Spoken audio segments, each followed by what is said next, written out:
हट गया, भारत का अमूल रत्न मिल गया।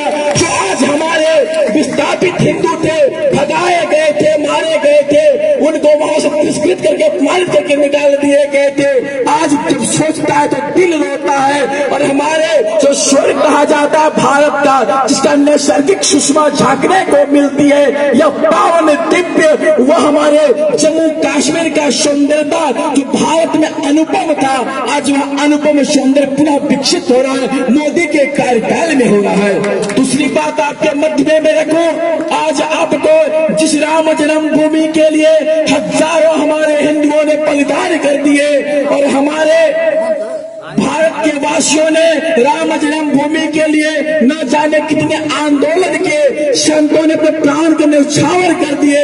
वास्तव में हमारे एक लाल पीले वस्त्र पहन करके सूर्य की रश्मियों की भांति दीप्तिमान तेजस्वी जो गोरखपुर पूर्वांचल से उदित होकर के अयोध्या की धरती पर एक स्थापित हुए और उत्तर प्रदेश के आज मंत्री बन करके मुख्यमंत्री के रूप में होकर के और मोदी जी के निर्देश और शासन में सुप्रीम कोर्ट के द्वारा सुंदर राम जन्मभूमि का एक अच्छा फैसला आया है। जय सुंदर वहाँ जय सुंदर कार्यक्रम हमारे सम्माननीय श्री मोदी जी के कार्यकाल में संपन्न हुआ है। हम लोग तो उनका आभारी हैं, सदैव रहेंगे और हम सभी उनके स्वच्छता मिशन में जुड़े हुए हैं। हर जगह भारत के ऊंचे और सम्मान दिलाने के लिए स्वच्छता के नाम पर अपनी व्यवस्था सेवा करते रहा हूं और कर रहा हूं। मैं चाहूंगा माननीय श्री मंत्री जी से कि आप अपने दो शब्दों से राष्ट्र की एकता तथा आध्यात्मिक शक्ति हेतु के लिए बोल करके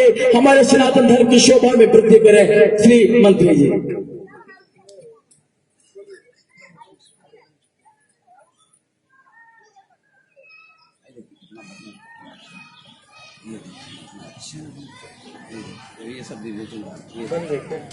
श्री राम महायज्ञ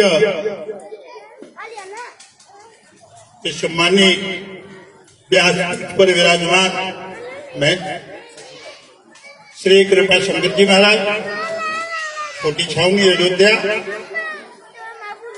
मैं सबको बदनाम से तो नहीं जान पाऊंगा, सभी यहाँ उपस्थित हमारे संत समाज के अग्रणी संतगण और धार्मिक भावनाओं से ओतप्रोत सजना पार गांव और मगल बगल के गांव से पधारे हुए महानुभाव सज्जनों देवी,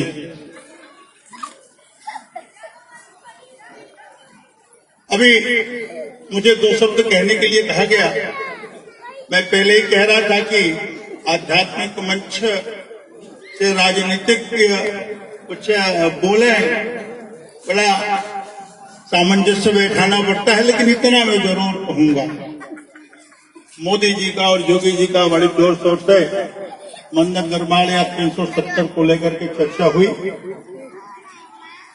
एक बात निर्विवाद सत्य है कि जो वर्तमान समय की जो राज सत्ता है वो धर्म सत्ता स्थापित करने में लगी हुई है।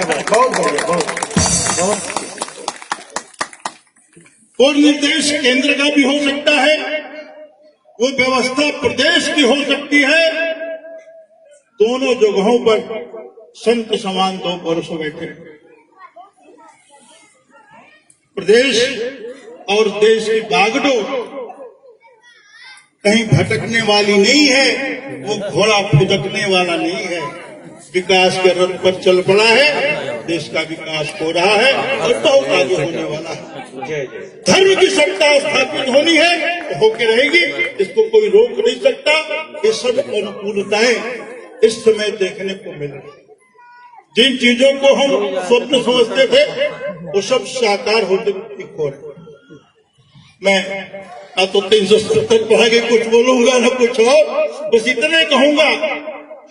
एक और मानवता का कर्म जो मानव धर्म का कर्म है वो CAA के माध्यम से सरकार वर्तमान समय में करती है क्या? जो दबे कुचले लोग हैं, जिन पर जुल्म ढाया जा रहा है, अत्याचार किया जा रहा है, अपने देश से निकाल दिया गया है, उनको मोदी जी की सरकार कहती है आप हमारे देश में अगर 2014 से रह रहे हैं तो आपका स्वागत है, हम आपका पूरा बेड़ा उठा लेते हैं, हम आपके भोजन की भी चिंता करेंगे, आपकी चिकित्सा की भी चिंता करेंगे, आपकी शिक्षा की भी चिंता करेंगे। आप आइए, मुख्य धारा में आइए, हमारे देश में आइए, गर्व के साथ सम्मान के साथ अपना जीवन जिए। ये CAA है और दूसरा कुछ नहीं है। लेकिन जिनके पास कुछ बचा नहीं है,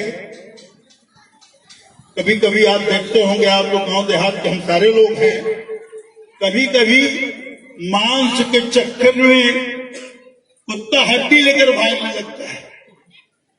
ये विरोधी दल के लोग उसी प्रकार की हड्डी लेकर भाग रहे हैं, उसमें मांस नहीं है, उसमें कोई तत्व नहीं है। इस विरोध में हम देने का काम कर रहे हैं, हम किसी की नागरिकता लेने का काम नहीं कर रहे हैं। इस बात को प्रमाणित झूठ को झुठलाने के लिए सच को पूरे देश के अंदर परेशान होना पड़ रहा है। ये दुखद है, इस देश की राजनीति में यह अत्यंत दुखद है। ऐसा नहीं होना चाहिए। आप सब समझदार हैं, बहुत दिनों से इस पर चर्चा चल रही है। हम पूरे सहिष्णुता के साथ, निर्भीकता के साथ धर्म का आचरण करते हुए अपना जीवन जीते हैं। और हमारे धर्म की सबसे बड़ी विशेषता यह है कि हम एक दूसरे के काम आते हैं, निस्वार्थ भाव से एक दूसरे का सहयोग करते हैं। कुछ इसी प्रकार का सहयोग सरकार कर रही है, राष्ट्र के नाम से कर रही है, भारत माँ के लिए कर रही है। भारत माँ के लिए किया गया ये कार्य सर्वथा वंदनीय है। इसके लिए तो मोदी जी का और योगी जी का अभिनंदन करना चाहिए। ये दोनों लोग लगातार इस सत्ता को स्थापित करने में लगे हुए हैं। वे कुछ और भाषण न देते हुए उस व्यासी महाराज के श्री चरणों में प्रणाम करते हुए अपनी बात को समाप्त